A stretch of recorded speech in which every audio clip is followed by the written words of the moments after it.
Hi, this is Jerry from Amethyst Wellness, talking about PRP for hair regeneration. PRP, platelet-rich plasma.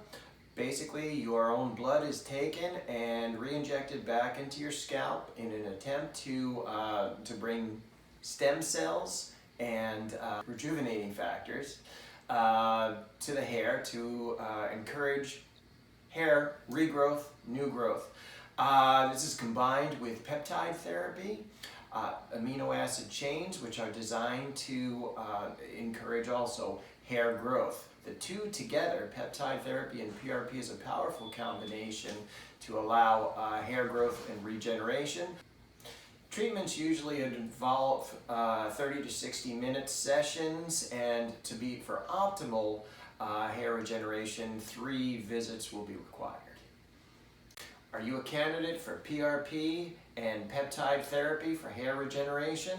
Give us a call or visit us on our website, 386-283-4180.